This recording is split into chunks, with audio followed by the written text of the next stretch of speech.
الحمد لله نحمده ونستعينه ونستغفره ونعوذ بالله من شرور أنفسنا ومن سيئات أعمالنا من يهده الله فلا مضل له ومن يضلله فلا هادي له ونشهد أن لا إله إلا الله وحده لا شريك له ونشهد أن محمدا عبده ورسوله الذي أرسله بالحق بشيرا ونذيرا بين يدي الساعة من يطع الله فقد قال رسول الله صلى الله عليه وسلم أما بعد فإن خير الحديث كتاب الله وخير الهدي هدي محمد صلى الله عليه وسلم وشر الأمور محدثاتها وكل محدثة بدعة وكل بدعة ضلالة وكل ضلالة في النار قال الله تعالى إن الله وملائكته يصلون على النبي يا أيها الذين آمنوا صلوا عليه وسلموا تسليما সকলে দরুদ ইব্রাহিম পাঠ করি আল্লাহুম্মা সাল্লি আলা মুহাম্মাদ ওয়া আলা আলি মুহাম্মাদ কামা সাল্লাইতা আলা ইব্রাহিম ওয়া আলা আলি ইব্রাহিম ইন্নাকা হামিদুম মাজিদ আল্লাহুম্মা বারিক আলা মুহাম্মাদ ওয়া আলা আলি মুহাম্মাদ কামা বারাকতা আলা ইব্রাহিম ওয়া আলা আলি ইব্রাহিম ইন্নাকা হামিদুম মাজিদ। আলহামদুলিল্লাহ, সমস্ত প্রশংসা সেই মহান রব্বুল আলামিনের দরবারে, যে মহান রব্বুল আলামিন আমাদেরকে একটি সপ্তাহ পর সুস্থ রেখে অত্র মহল্লা থেকে যাচাই বাছাই করে আজ জুমার দিনে তার ঘরে এসে বসার এবং কোরআন ও হাদিস থেকে কিছু মূল্যবান আলোচনা শোনার তৌফিক দান করলেন। সেই রবের প্রতি সকলে একবার শুকরিয়া জানাই, সকলে বলি আলহামদুলিল্লাহ। শতকোটি দরুদ ও সালাম বিশ্ব নবীর প্রতি, যে নবীর শাফায়াত ব্যতীত জান্নাত কামনা করা যায় না, যার আদর্শ বাস্তবায়ন করা একান্ত একমাত্র কর্তব্য, সেই রাসূলের প্রতি সকলে একবার দরুদ পড়ে সকলে বলি আল্লাহুম্মা সাল্লি আলাইহি আল্লাহুম্মা বারিক আলাইহি। সম্মানিত উপস্থিতি, আজকে জুমার খুতবা সংক্ষিপ্ত সময় আলোচনার বিষয় দেওয়া হয়েছে প্রকৃতপক্ষে ক্ষতিগ্রস্ত লোক কারা, তাদের পরিচয়। আমরা দুনিয়াতে সকলেই লাভবান হতে চাই, পাগল থেকে শুরু করে বিবেকবান মানুষ, ছোট যাদের একটু বুদ্ধি হয়েছে, বুদ্ধি হওয়ার পর থেকে কবরে যাওয়া পর্যন্ত। আলহাকুমুত তাকাসুর পড়েন না আপনি? তো বুদ্ধি হওয়ার পর থেকে কবরে যাওয়া পর্যন্ত একজন মানুষ, হোক বিবেকওয়ালা অথবা হোক পাগল, পাগলও নিজের বুঝ বুঝে, সকলের একটাই চিন্তা যে কিভাবে লাভবান হতে পারবো। কিন্তু মানুষ এটুকু চিন্তা করে কখনো দেখে না যে লাভবান হতে গিয়ে আমরা ক্ষতিগ্রস্তের পথে আছি কিনা। যেখানে প্লাস পয়েন্ট আছে সেখানে একটা নেগেটিভ পয়েন্টও থাকে। কারেন্টের তার, একটা ফ্যান, একটা লাইট জ্বলতে হলে কিন্তু শুধু প্লাস দিয়ে চলে না, মাইনাসেরও দরকার হয়। তো যেখানে প্লাস পয়েন্ট আছে, যেখানে লাভবান হওয়ার রাস্তা আছে, সেই রাস্তার ভিতরে আবার ক্ষতিগ্রস্তরও পয়েন্টগুলি লুকিয়ে আছে। যার কারণে আমরা লাভবান হওয়ার জন্য দুনিয়াতে আগাই, কিন্তু এর মাঝে মাঝে যে কিছু কিছু কার্যক্রমের কারণে আমরা ক্ষতিগ্রস্ত হয়ে যাচ্ছি, এই দিকে আমরা কোনো নজরদারি করছি না। আজকে আমরা দেখব যে প্রকৃতপক্ষে ক্ষতিগ্রস্ত কারা, এদের পরিচয়। আর আজকে যাদের কথা বলবো, যে যেই শ্রেণীর লোকদের কথা বলবো, এরা শুধু দুনিয়ার ক্ষতিগ্রস্ত নয়, এরা দুনিয়া এবং আখিরাত উভয় জাহানেই ক্ষতিগ্রস্ত হবে। সুতরাং আজকের খুতবার থেকে আমাদেরকে শিক্ষা নিয়ে বাড়িতে যেতে হবে, এবং এই যে সকল বিষয় যদি আমার আপনার ভিতরে যদি বিদ্যমান থাকে, এগুলো ছেড়ে দিতে হবে। আল্লাহ তাআলা সেই তৌফিক দান করুন, সকলে বলে আমিন। সম্মানিত উপস্থিতি, ক্ষতিগ্রস্ত লোকদের মধ্যে এক নম্বর পয়েন্টে যেই ব্যক্তি রয়েছে, সে হলো টাকনুর নিচে কাপড় পরিধানকারী ব্যক্তি। যেই ব্যক্তির কাপড় টাকনুর নিচে যাবে, যেই ব্যক্তি টাকনুর নিচে কাপড় পরবে, এই ব্যক্তি হলো সবচাইতে বড় ক্ষতিগ্রস্ত লোক। টাকনুর নিচে কাপড় পরিধান যেই ব্যক্তি করে, এই একটা কারণে টাকনুর নিচে কাপড় পরে, টাকনুর উপরে তুলে না, তার কারণ হলো সে টাকনুর নিচে পরার কারণে তার মনে অহংকার বাড়ে। তার একটা অন্যরকম ভাব আসে শরীরে, নিজেকে মানে বড় বড় মনে হয়, অহংকার পূর্ণ মনে হয়। টাকনুর উপরে কাপড় তুললে কেমন কেমন লাগবে, ঠেঙ্গা ঠেঙ্গা লাগবে, দেখতে কেমন দেখা যাবে।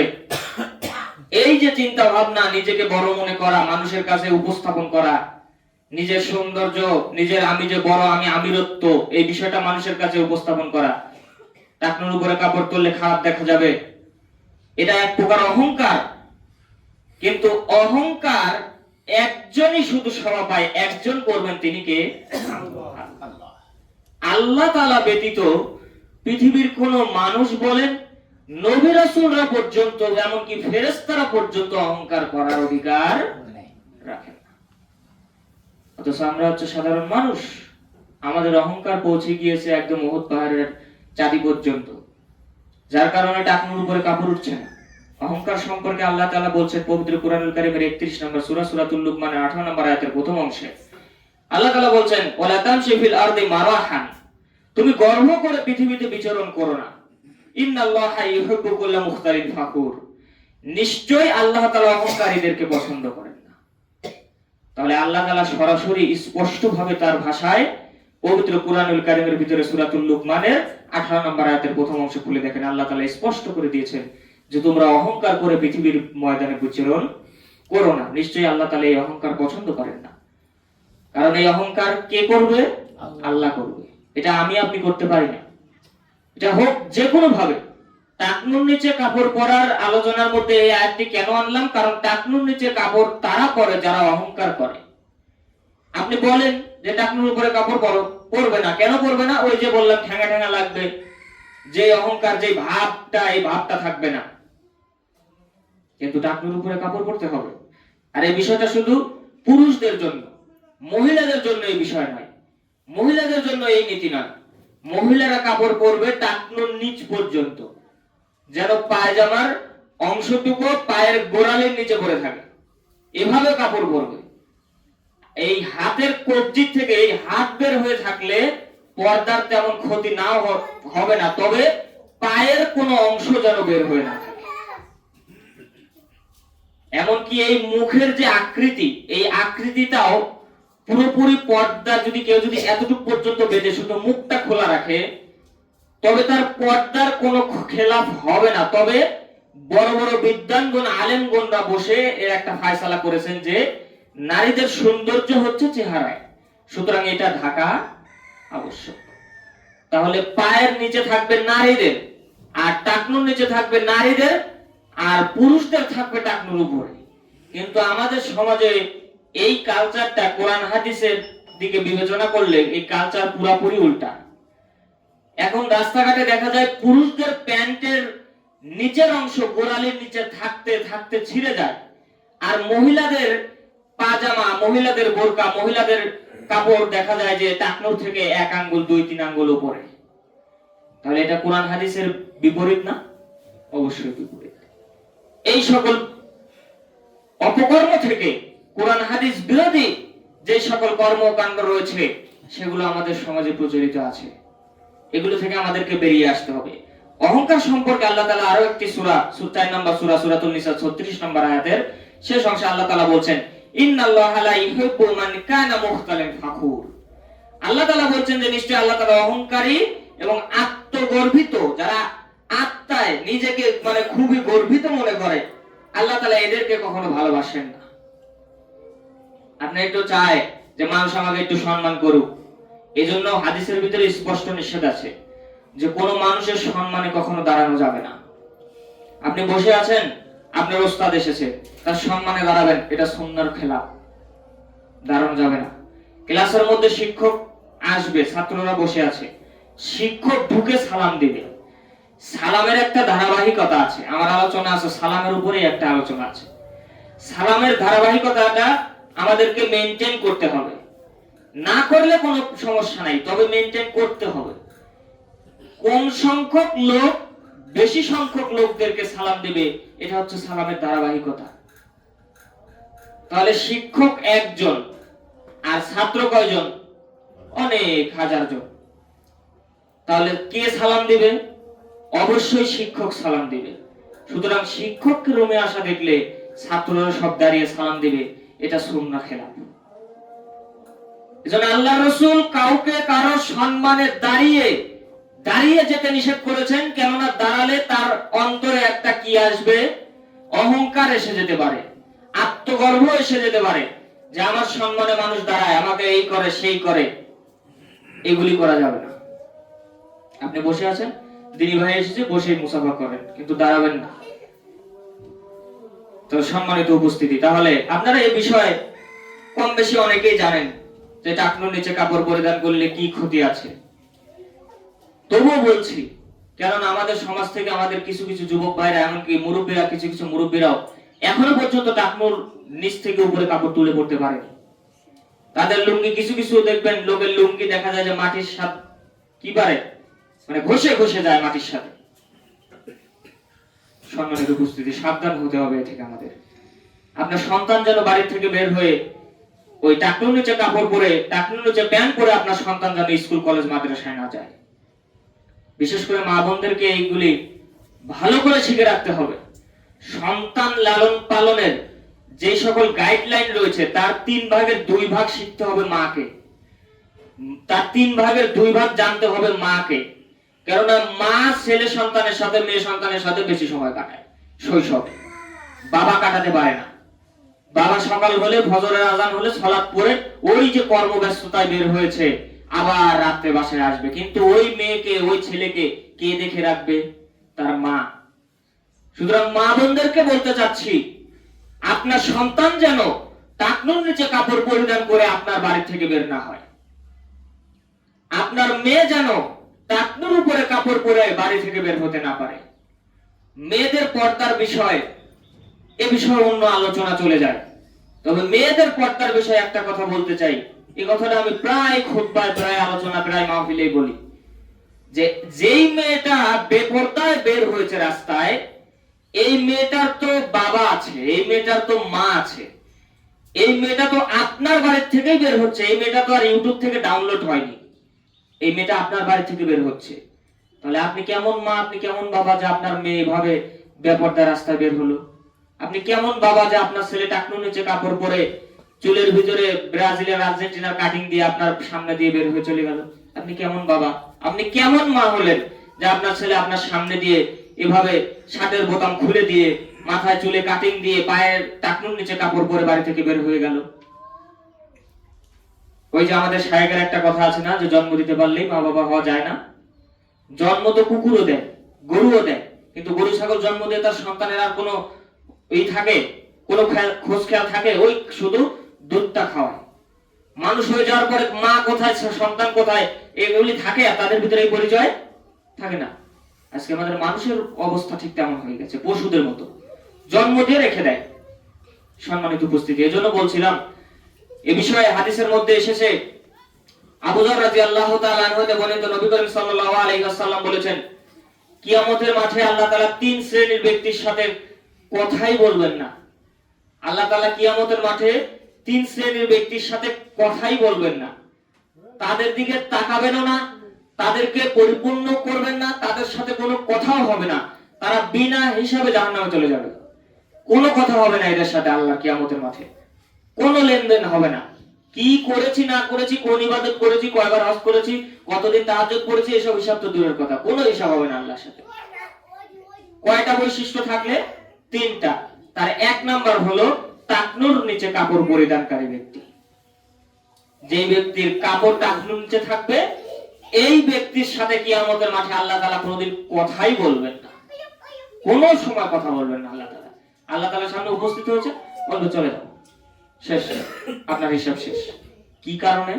টাকনুর নিচে কাপড় পরার কারণে। আর 2 নাম্বার যে ব্যক্তি রয়েছে, ওলামান নানুন, যেই ব্যক্তি হচ্ছে কি করে? অনুগ্রহ করে আবার প্রকাশ করে। অনুগ্রহ করা বুঝেন না? ওই যে মনে করেন আজকে আপনার ভাইকে 2000 টাকা, আপনার ভাই অভাবে পড়েছে, আপনার কাছে এসে গোপনে গোপনে বলছে, ভাই আমি খুব অভাবে আছি, আমাকে 2000 টাকা হাওলাত দেওয়া যায়? হ্যাঁ দেওয়া যায়, তাহলে দাও আমাকে। তো দিলেন, কিন্তু 2000 টাকা দেওয়ার পরে তাকে গিয়ে আবার চাষটালে বসে অন্য মানুষের কাছে বলতে লাগলেন, আরে অমুককে 2000 টাকা না দিলে সেদিন তো বাঁচেই না, ওর অবস্থা তো খারাপ হয়ে গিয়েছিল। আবার কথার ভিতরে বলে ফেললেন যে তোকে তা আমি না দিলে তুই একটু চলাই কঠিন তোর। ভাই ভাই এরকম বলে না? অনেক ভাইরা আছে দেখবেন, বড় ভাই বা ছোট ভাই যদি একটু টাকাওয়ালা হয়, যদি আর একটা ভাইকে চালায়, দেখবেন একটু কথা কাটাকাটি হলেই এই কথা বলে যে আমি টাকা না দিলে তোর ছেলেকে পড়াশোনাই হতো না। এগুলোকে বলে কি বলে যে উপকার করে আবার সেটা প্রকাশ করা। আল্লাহ রসুল বলছেন এই শ্রেণীর ব্যক্তির সাথে কিয়ামতের দিন আল্লাহ তাআলা কথাই বলবেন না, হিসাব নেওয়া তো বহু দূরের কথা। তাহলে এই যে অনুগ্রহ করে প্রকাশ করা, এই বৈশিষ্ট্য আমাদের মধ্যে আছে না নাই? আছে। এই বৈশিষ্ট্য ছেড়ে দিতে হবে। আপনি আমি যদি কাউকে একটু অনুগ্রহ করি, এটা ওখানেই থামিয়ে দিতে হবে, কারো কাছে এটা বলার কোনো কাজ নাই। আপনি অনুগ্রহ করেছেন, তাকে কিছু কর্জে হাসানা দিয়েছেন, এটা আপনি জানেন, সে জানেন, আর আপনার আল্লাহ জানেন। কর্জে হাসানা দেওয়াও একটা কি সওয়াবের কাজ। কর্জে হাসানা দেওয়াটাও একটা সওয়াবের কাজ। আপনি হজে যাবেন, কিন্তু আপনি দেখছেন আপনার পাড়া একজন প্রতিবেশী, সে দরিদ্রতার জন্য না খেয়ে তার পেট শুকিয়ে গেছে, আপনার হজ যাওয়া চলবে না। ওই দরিদ্র মহিলাকে আগে, ওই দরিদ্র পরিবারকে আগে স্বাবলম্বী করেন, আগে তাকে স্বাবলম্বী করেন, ওটা জরুরি আপনার বেশি। আগে কিছু কর্জে হাসানা দেন। কিন্তু এই যে কর্জে হাসানা, তাকে একটা পোশাক কিনে দিয়ে, তাকে একটা টাকা পয়সা কিছু ধার দেনা দিয়ে আপনি যে আবার প্রকাশ করছেন মানুষের ভিতরে, তার সামনে বলছেন এই লোকটা মানুষের সামনে ছোট হচ্ছে, আল্লাহ তাআলা এই শ্রেণীর লোকের সাথে কিয়ামতের দিন কোনো কথাই বলবেন না। আর এর হিসাব নেওয়া তো বহু দূরের কথা। আপনি যতই তাহাজ্জুদ পড়েন আর যতই হজ করেন, উমরা করেন, আল্লাহ তাআলা আপনার সাথে আমার সাথে কথা বলবেন না যদি এই বৈশিষ্ট্য আপনার আমার ভিতরে থাকে। তাহলে এক নাম্বার হলো কি, যে টাকনুর নিচে কাপড় পরে আল্লাহ তাআলার সাথে কথা বলবেন না। দুই নাম্বার কি, যে অনুগ্রহ করে প্রকাশ করে, মানুষকে উপকার করে আবার সেটা খোটা দেয়, সহজ বাংলা ভাষা খোটা দেওয়া। আর তিন নাম্বার হলো মিথ্যা কসমের মাধ্যমে পণ্য বিক্রি করা। এবার হলো ব্যবসায়িকদের বিষয়। ব্যবসা হালাল, যারা ব্যবসায়িক আছে, সৎ ব্যবসায়িক, এরা কিয়ামতের দিন নবী, রাসূল, শহীদ এদের সাথে উঠবে, যারা সৎ ব্যবসায়ী। কিন্তু যারা মিথ্যা কসমের মাধ্যমে পণ্য বিক্রি করে, একটা পণ্য আপনার 2 টাকা কিনা আছে, কাস্টমার বলেছে 5 টাকা, আপনি বললেন ভাই এই দামে তো কিনাই নাই আমার, আসলে ওই দামে কি কিনেন নাই, আপনি হচ্ছে কমেই তো কিনেছেন আপনি। আমি মনে করি পৃথিবীতে যত ব্যবসা আছে, কোন ব্যবসাতে মিথ্যা না বললে ব্যবসা আমার মনে হয় না খুব বেশি ক্ষতি হবে। মিথ্যা কথা ছাড়া ব্যবসা করা যায় না। আমি এই পণ্যটা ভাই 10 টাকা না হলে বিক্রি করব না, এখন আপনি নিলে নেন, না নিলে চলে যান, অন্য জায়গায় দেখেন, কথা সাফ। কিন্তু আপনি কিনেছেন 2 টাকায়, দাম বললো 5 টাকা, আপনি বললেন যে এই টাকাতে আমার কিনাও নাই, অথবা বলে দিয়েছেন যে না ভাই আমার তো 7 টাকা কিনা, অথচ কিনেছেন 2 টাকায়। এই মিথ্যা কথা বলার কোনো দরকার নেই। এই মিথ্যা কসমের মাধ্যমে ওই লোকটা তখন ভাববে কি ব্যাপার, নিজের লোক, পরিচিত লোক বলছে 7 টাকায় কিনা, তাহলে 10 টাকা দেই, তো 10 টাকা দিবে। এই যে মিথ্যা কথা বলে আপনি পণ্য বিক্রি করলেন, এই বৈশিষ্ট্য যদি আমার আপনার ভিতরে থাকে, আল্লাহ রাসূল বলেন কিয়ামতের মাঠে এই শ্রেণীর লোকের সাথে আল্লাহ তাআলা কোনো কথাই বলবেন না, তার হিসাব না তো বহু দূরের কথা। ওর জীবনে যতই হজ থাকুক, যতই উমরা থাকুক, যতই তাহাজ্জুদ থাকুক, কোনো কাজে আসবে না, আল্লাহ তাআলা কথাই বলবেন না এর সাথে।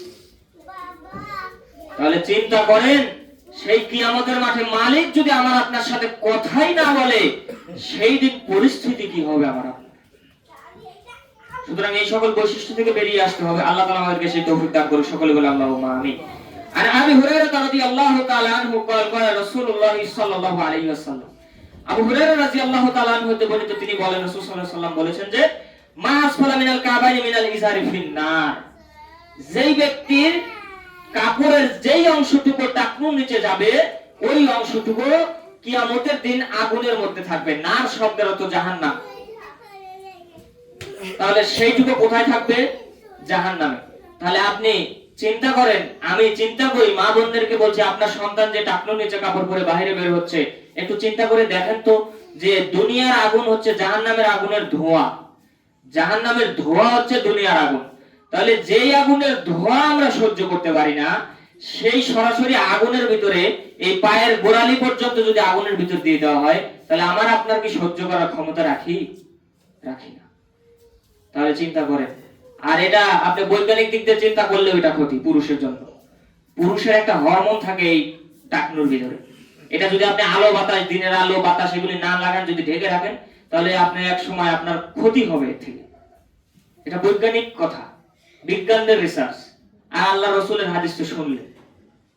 সম্মানিত উপস্থিতি, তাহলে আমরা যেটা শুনলাম, এক নম্বরে যে ব্যক্তি রয়েছে দুনিয়া এবং আখিরাতের ভিতরে ক্ষতিগ্রস্ত, তিনি কে? টাকনুর নিচে কাপড় পরিধানকারী ব্যক্তি। আর এটাকে যদি মা বোনদের দিকে একটু ঠেলে দেই, তাহলে মা বোনদের দিক হবে যেই মা বোন টাকনুর উপরে কাপড় পরে, মা বোনদেরকে সতর্ক হতে হবে যেন তাদের কাপড় টাকনুর উপরে না আসে, যথাযথ কাপড়ের নিচে পড়তে হবে।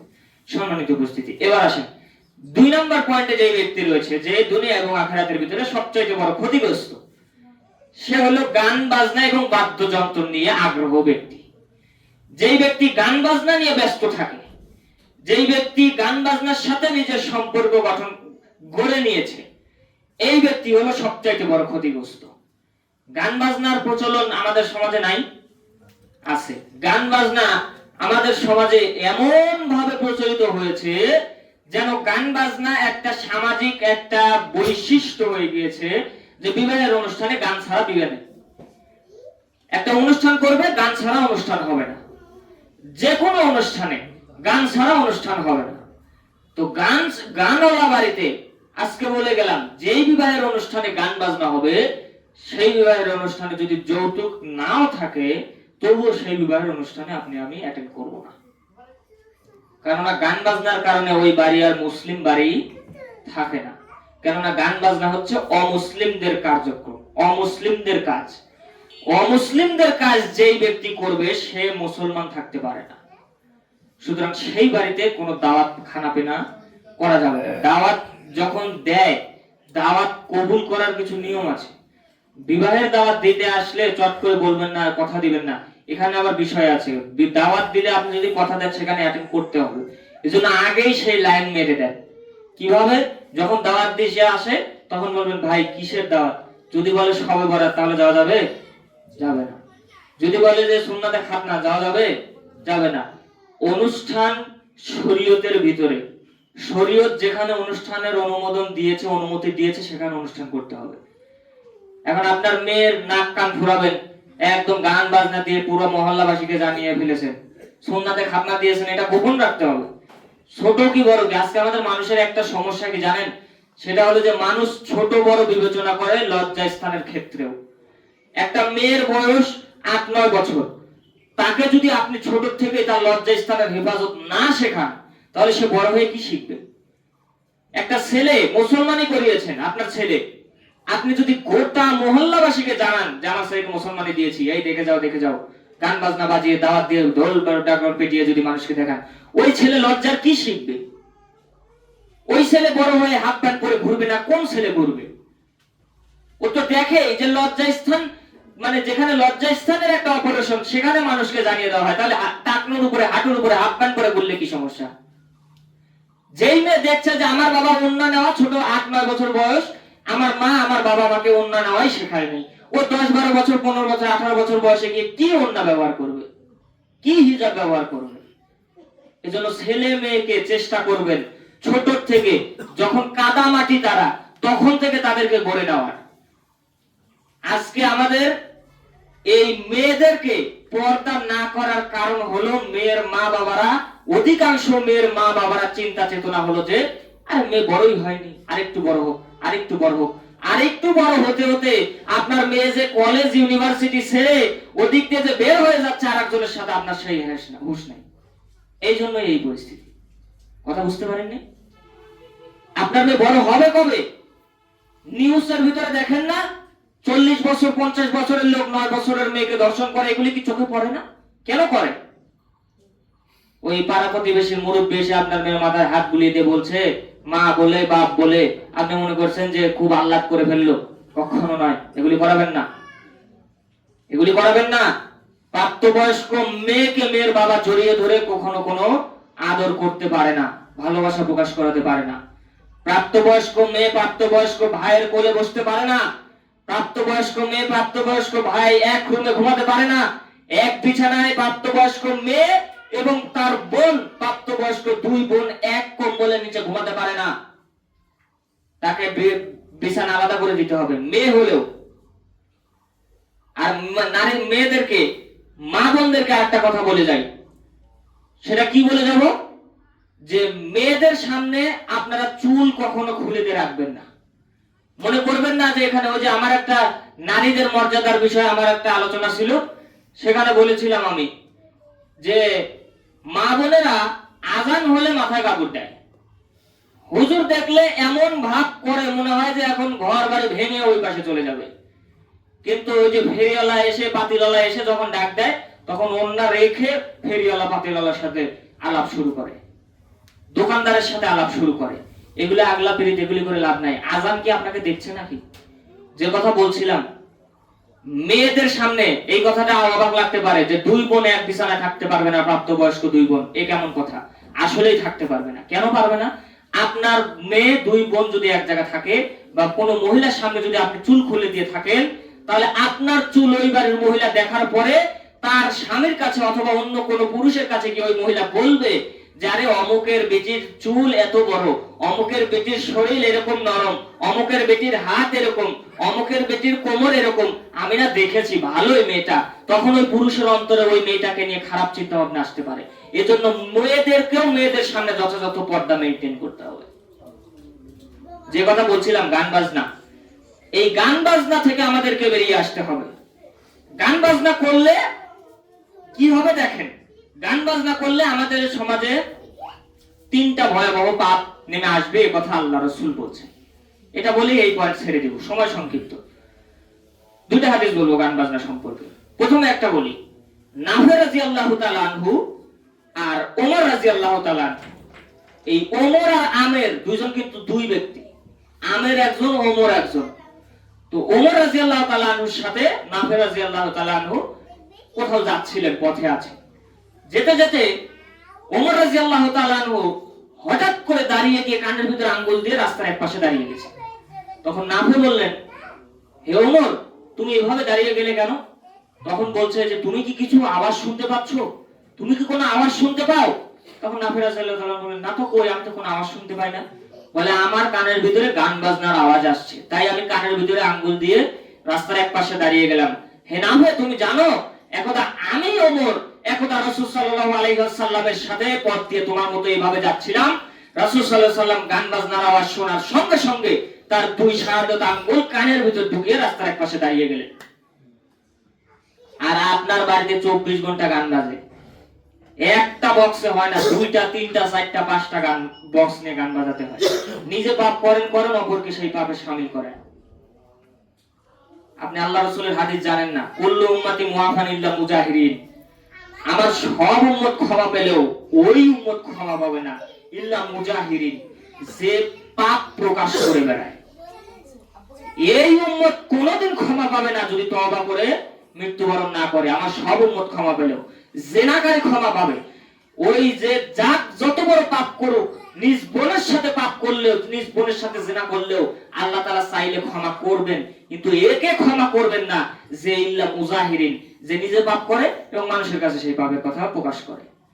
তাহলে আপনার বাড়িতে আপনার সন্তান যে গান বাজনায় যে বাজাচ্ছে, এইগুলি নিজে তো পাপ করছেন, আরো পাড়ার 10টা 15টা বাড়ি নিয়ে পাড়ার মহল্লার লোকদেরকে পর্যন্ত আপনি এই গান শোনাচ্ছেন, তাদেরকে পাপ করাচ্ছেন।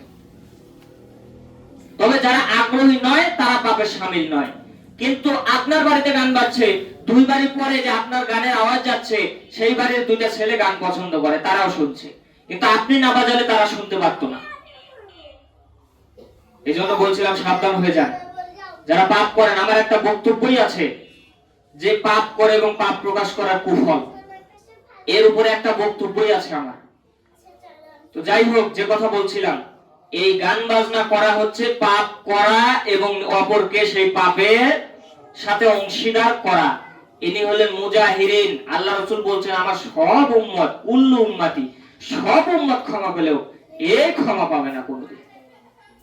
একবার চিন্তা করে দেখেছেন কখনো এরকম ভাবে যে আপনি গান বাজাচ্ছেন? এতই যদি গান বাজনা করতে হয়, কানের ভিতরে হেডফোন দিয়ে গান শুনুন, মানুষকে পাপের সাথে শামিল করিয়েন। আমি তো বলেছি, আপনি দরজা ছাড়তে পারেন, এটা আপনার ব্যর্থতা। আপনি গান ছাড়তে পারেন না, আপনার ব্যর্থতা। আমার দায়িত্ব আপনার কাছে পৌঁছে দাও, আমি পৌঁছে দিয়েছি। এখন মানা না মানা আপনার ব্যর্থতা। কিন্তু আপনার কাছে কোনো ব্যক্তি যখন এসে বলল যে অমুক মসজিদে গিয়ে শুনলাম জর্দা খাওয়া হারাম, আপনি বললেন যে কে বলছে হারাম, জর্দা খাওয়া মাকরুহ, ওটা চলে, খাওয়া যায়, কোনো সমস্যা নেই। কিন্তু আল্লাহ রাসূলের হাদিস, মাস করা কাছে রুফা কালিল হারাম, যেই বস্তু বেশি পরিমাণ খেলে বিবেকের ক্ষতি তা কম হারাম। তাহলে যে বলে যে জর্দা খাওয়া হালাল, জর্দা খাওয়া যায়, তাকে এক কোটা জর্দা একবারে খাইয়ে দিলে ওর কি বিবেক ঠিক থাকবে? সূরা ফাতিহাকে ঠিকমতো পড়তে পারবে? আলহামদুলিল্লাহি রাব্বিল আলামিন ওয়ালাদ দাল্লিন আমিন এভাবেই শেষ করবে। কারণ তার বিবেক থাকবে না। কারণ জর্দা বেশি খেলে বিবেক থাকে না। আমার বলার বিষয় এটা নয়। আমার বলার বিষয় হলো, আপনার কাছে যখন একটা আম মানুষ শুনতে এসেছে, সে না জানা হতেই পারে, মুরব্বী সাহেব না জানা হতেই পারে, কিন্তু আপনি জানা লোক, আপনি জ্ঞানী লোক, আপনার কাছে যখন এসেছে জর্দার বিষয় জানতে, তখন আপনাকে বলতে হবে, ঠিক এভাবে বলবেন যে হ্যাঁ, জর্দা খাওয়া এটা স্পষ্ট কোরআন হাদিস দ্বারা হারাম, এটা আমরা ছাড়তে পারি না, এটা আমাদের ব্যর্থতা, এভাবেই বলতে হবে। কিন্তু আপনি বলতে পারবেন না যে জর্দা খাওয়া যায়।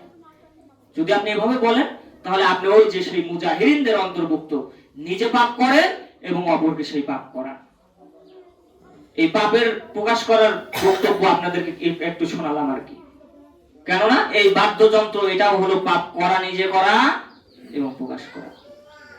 সম্মানিত উপস্থিতি, আল্লাহ তাআলা আমাদের সকলকেই এই গান বাজনা থেকে বিরত থাকা তৌফিক দান করুন। সকলে বলে আল্লাহুম্মা আমিন।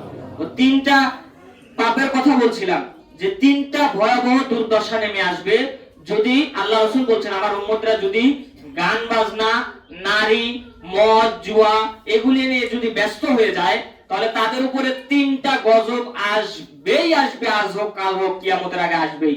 আর যে কথা রাসূল বলছেন, এই কথা এত ভর দিয়ে বলার কোনো দরকার আছে না। একবার বলেছেন, ক্বালা রাসূলুল্লাহ সাল্লাল্লাহু আলাইহি ওয়াসাল্লাম, মানে আল্লাহর রাসূল বলছেন, এখানে ভর দেওয়ার কোনো দরকার আছে? মুমিনের জন্য আমার মনে হয় ভর দেওয়ার দরকার আছে। মানে যেখানে বলছে আল্লাহ রাসূল বলছে, তো আল্লাহ রাসূল বলছেন, যখন মদ, জুয়া, নারী এবং বাদ্যযন্ত্র এগুলি নিয়ে যখন আমার উম্মত ব্যস্ত হয়ে যাবে, তখন তিনটা গজব নেমে আসবে। তার এক নাম্বার হলো, বিভিন্ন এলাকা ভূমিধসে ধসে যাবে। এর কি প্রমাণ পাননি? এই যে তুরস্কে ভূমিধস হয়নি কত সেকেন্ড? 14 না 17 সেকেন্ড। 14-17 সেকেন্ডে পুরা শহর একদম শেষ। তিনটা বিল্ডিং এর, বড় বড় বিল্ডিং এর, তিনটা বিল্ডিং এর মালিক তার হাতে রাস্তায় পড়ে থাকা তিনটা পাউরুটি তুলে খাচ্ছে। কত সেকেন্ডে? 14 থেকে 17 সেকেন্ড। সব শেষ করে দিয়েছে। আর মানুষ, কাফের মুশরিকরা এটাকে দমানোর জন্য তারা বলছে যে এটা কৃত্রিম ভাবে হয়েছে। ভূমিকম্প পৃথিবীতে এমন কোন যন্ত্র তৈরি হয়নি, ভবিষ্যতেও হবে না, যেই যন্ত্র দিয়ে আল্লাহর গড়া, আল্লাহর দেওয়া পেরেক মারা পৃথিবীকে লড়ানো সম্ভব। এরকম কিছু তৈরি হবে না ভবিষ্যতে। তাহলে কিভাবে আপনি বিশ্বাস করেন যে এটা কৃত্রিম ভাবে হচ্ছে? এটা ইহুদিদের একটা কি জাল ভাব, ইহুদিদের একটা ভ্রান্ত কথা, যেন মানুষ মনে করতে না পারেন, যেন মানুষ। আর আল্লাহ তাআলা ভূমিকম্প কেন দেন জানেন? আল্লাহ তাআলা তো বলেছেন যে আমি মানুষকে কিছু কিছু নির্দেশনা দেখাই তাদেরকে অ্যালার্ট করার জন্য। শিক্ষক যখন বোর্ডে ক্লাস নেয়, ছাত্ররা হই হুল্লা করে, শিক্ষক বোর্ডের দিকে তাকিয়ে, ছাত্রদের দিকে ঘুরতেও হবে না, বোর্ডের দিকে তাকিয়ে শুধু বলবে, এই সবাই সোজা হয়ে বসো। প্রত্যেকটা ছাত্র আদর্শবান ছাত্র হলে সোজা হয়ে বসবে না? বসবে। ঠিক তেমনি আল্লাহ তাআলা তার আরশ থেকে আমরা যখন বেশি পাপ করি, তখন আল্লাহ তাআলা আমাদেরকে অ্যালার্ট করার জন্য আল্লাহ তাআলা আমাদেরকে এই বিভিন্ন নির্দেশনা দেয়। তার একটা হলো ভূমিকম্প, আর আরেকটা আমরা রেগুলার দেখি। একটা নির্দেশনা আল্লাহ রেগুলার দেখায়, সেটা হলো মৃত্যু। আল্লাহ তাআলা বলেছেন, এরপরেও তাদের অন্তর নরম হয় না, তাদের অন্তর এর চেয়েও বেশি কঠিন হয়ে গেছে। তাহলে চিন্তা করে দেখেন, আল্লাহ তাআলার নির্দেশ এগুলি, এই গান বাজনা, নারী নিয়ে, মদ গাঁজা এগুলি নিয়ে ব্যস্ত থাকার কারণে এগুলি নির্দেশনা। আমাদের এই বাংলাদেশে ভূমিকম্প, ভূমিধস হচ্ছে না, এর মানে এই না যে হবে না। বাংলাদেশেও তুরস্কের মতো হতে পারে। আপনি কি গ্যারান্টি দিতে পারেন যে হবে না? সম্মানিত উপস্থিতি, এজন্য বলছিলাম, এক নম্বরে ভূমিধস হবে।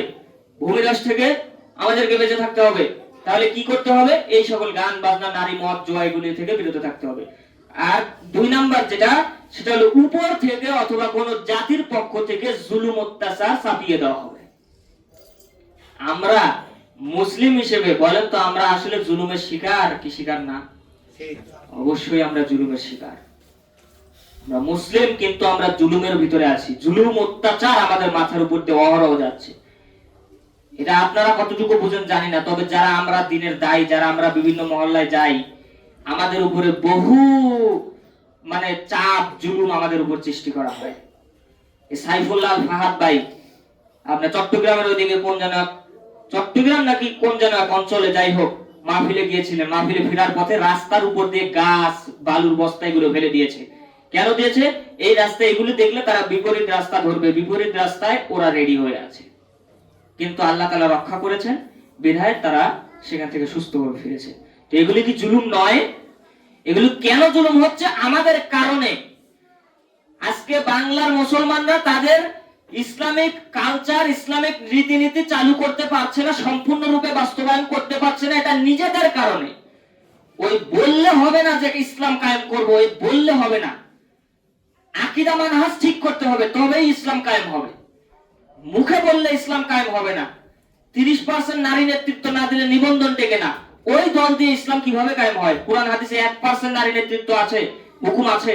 নাই। তাহলে ইসলাম কায়েম করতে হলে যদি এই অত্যাচার জুলুম থেকে যদি বেরিয়ে আসতে চাই, আমরা যদি পরিপূর্ণভাবে ইসলাম কায়েম করতে চাই, তাহলে সর্বপ্রথম আকীদা মানহাজ ঠিক করতে হবে। তাওহীদি আকীদা, তাওহীদি ঈমান আমাদেরকে গড়তে হবে। তবেই আমরা আমাদের সমস্ত সম্পূর্ণ আমরা আমাদের যে চাওয়া পাওয়া আমরা সেগুলি কি করতে পারবো? বাস্তবায়ন করতে পারবো। কিন্তু আমরা তো ঠিক নাই। কত মিছিলে, জামাতের মিছিলের ভিতর দেখেন না কত পোলাপান টাকনুর নিচে কাপড় পরে আছে। বিএনপির মিছিলের ভিতর দেখেন না কত পোলাপান টাকনুর নিচে কাপড় পরে আছে। ওই নবীকে নিয়ে গালি দিল, ও মিছিল নিয়ে রাস্তায় রাজপথে বের হয়ে গেছে, মুখে নাই দাড়ি, মুখে দাড়ি নাই, আকীদা ঠিক নাই। রফেলা দেন করে সালাত আদায় করে তাকে ঘাট ধরে মসজিদ থেকে বের করে দেয়। আর ওই হুজুর গিয়ে মিছিলের আগে দাঁড়িয়েছে যে অমুকে নবীকে গালি দিল, অমুকের বাচ্চা তমুক, ওকে শেষ করতে হবে, মারতে হবে। এগুলো করে ঘোড়ার ডিম হবে, কিচ্ছু হবে না। আকীদা মানহাজ ঠিক করেন, তাহলে সম্পূর্ণরূপে ইসলাম অটোমেটিক কায়েম হয়ে যাবে। আল্লাহ রসুলরা সংখ্যালঘু ছিলেন, খুবই কম ছিলেন। আল্লাহ রসুলদের সাথে সাহাবারা দেখতে, আল্লাহ রসুল দেখতেন যে ফেরেশতারা এসে তাদের সাথে যুদ্ধ করছে।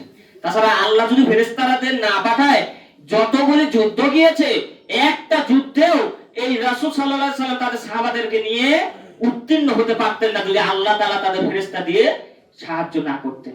আপনাকে কি সাহায্য করবে? আপনি তো রফেলে দেনই সহ্য করতে পারেন না। আপনাকে কি সাহায্য করবে আল্লাহ? আপনি জোরে আমি সহ্য করতে পারেন না, যেটা স্পষ্ট আপনার কি ইহুদিদের কালচার, স্পষ্ট ইহুদিদের বৈশিষ্ট্য। জোরে আমি সহ্য করতে পারেন না, এ কেমন বৈশিষ্ট্য? আর আপনি বলছেন ইসলাম কায়েম হবে, ঘোড়ার ডিম হবে, কিচ্ছু হবে না। তাহলে 2 নাম্বার গেল যে যদি আমরা গান বাজনা, নারী, মদ, জুয়ানে যদি ব্যস্ত থাকি, তাহলে কোন জাতির পক্ষ থেকে অথবা আল্লাহর পক্ষ থেকে জুলুম অত্যাচার আমাদের উপরে চাপিয়ে দেওয়া হবে, যেটা মাথার উপর নিয়েই আছি আমরা। সুতরাং আমরা এখনো ইসলাম কায়েম করতে পারিনি। আল্লাহ তাআলা আমাদেরকে সেই তৌফিক দান করুন। সকলে বলে আল্লাহুম্মা আমিন। 3 নাম্বার, অনেকের পাপের দরুনে আকার আকৃতির পরিবর্তন আসবে। এই গান বাজনা করে যেই ভাই, যেই ভাইটা, যেই যুবক ভাই গান বাজনা করে, তুমি যে সারা দিন রাত কনসার্ট করে তুমি রাত্রে গিয়ে ঘুমালে, এই যে দেখো তোমার রাসূল, তোমার নেতা বলছেন যে আকার আকৃতির পরিবর্তন আসবে, তাহলে তুমি চিন্তা করো এই ঘুমের ভিতরে আল্লাহ যদি তোমার আকার আকৃতি পরিবর্তন করে দিয়ে শুকুরের ন্যায়, কুকুরের ন্যায় বানিয়ে দেয়, সকালবেলা তুমি কোন মুখ নিয়ে উঠবে বলো?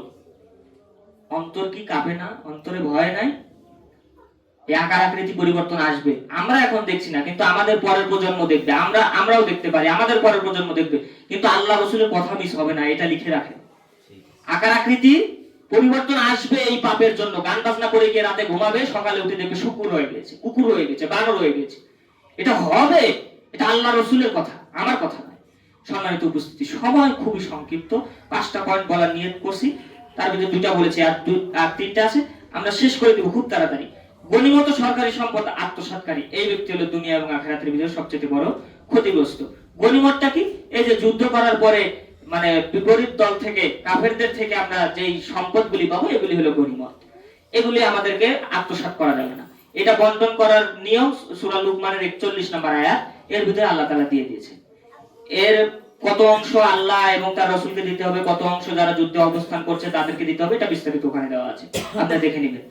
এবং গনিমত এবং কি সরকারি সম্পদ, এই যে এবার সামনে আসছে ইলেকশন, ভোট, দেখবেন সরকারি সম্পদ আসবে, এগুলি ভোগ করবে অন্যায় ভাবে, এরা হলো দুনিয়া এবং আখিরাতের ভিতরে সবচেয়ে বড় ক্ষতিগ্রস্ত লোক। তাহলে 3 নাম্বার গেল। 4 নাম্বার আমরা দেখি, 4 নাম্বার হলো মিথ্যা শপথকারী। মিথ্যা সম্পর্কে বলেছি না, মিথ্যা সম্পর্কে তো বলে দিয়েছি, আর মনে হয় বলার দরকার নেই। মিথ্যা শপথ করে যদি কোনো ব্যক্তি মিথ্যা কথা বলে বলে জীবন যাপন করে, এ হলো দুনিয়া এবং আখিরাতের ভিতরে সবচেয়ে বড় ক্ষতিগ্রস্ত লোক। মিথ্যা থেকে আমাদেরকে বেরিয়ে আসতে হবে। সবচেয়ে বেশি ফোনের ভিতরে মিথ্যা কথা হয়। এই বলে যে আমি কোথায় আছি, বলে যে এখনো ভবনের ভিতরে ছাড়তে পারিনি, বলে আমি সুধানগর বাজার ছেড়ে গেছি। এই কেমন কথা হলো? এভাবে মিথ্যা কথা, ফোনের ভিতরে সবচেয়ে বেশি মিথ্যা কথা হয়, এগুলি বলা যাবে না। মিথ্যা থেকে বেরিয়ে থাকতে। 5 নাম্বার হলো অত্যাচার। এই অত্যাচার করবেন না কাউকে। আল্লাহ রাসূল বলেছেন যে ওই মুসলমান সবচেয়ে উত্তম মুসলিম যার হাত এবং জবানের দ্বারা অপর একটা মুসলিম ভাই কি থাকে, নিরাপদ থাকে। আমরা সেই নিরাপদ, আমাদের হাত এবং এই জবান দ্বারা যেন আমাদের পাড়া প্রতিবেশী, আমাদের ভাইরা নিরাপদ থাকে। এই আলোচনাটা মা বোনদের উপর একটু বেশি করা দরকার। মা বোনদেরকে বলছি, আপনারা ওই কি বলে সাংবাদিকগিরি, এই জিনিসটা ছেড়ে দেন, এইগুলি করিয়েন না। মানুষের বাসায় নিজের স্বামীর খান আর অপরের বাসায় গিয়ে কুটলা তামা করেন, এগুলি করিয়েন না। এগুলি করলে এই যে অত্যাচার হবে, অপরের সংসার ধ্বংস হবে, অন্যের সংসারে অত্যাচার শুরু হয়ে যাবে। তো এগুলি করার দরকার নেই। আপনি নিজের মতো খাবেন, নিজের খান, হালাল খান, ইবাদত করেন, ইনশাআল্লাহ আল্লাহ তাআলা আপনাকে আমাকে জান্নাত দিবে ইনশাআল্লাহ। আল্লাহ তাআলা আমাদেরকে সেই তৌফিক দান করুক। সকলে বলে আল্লাহুম্মা আমিন।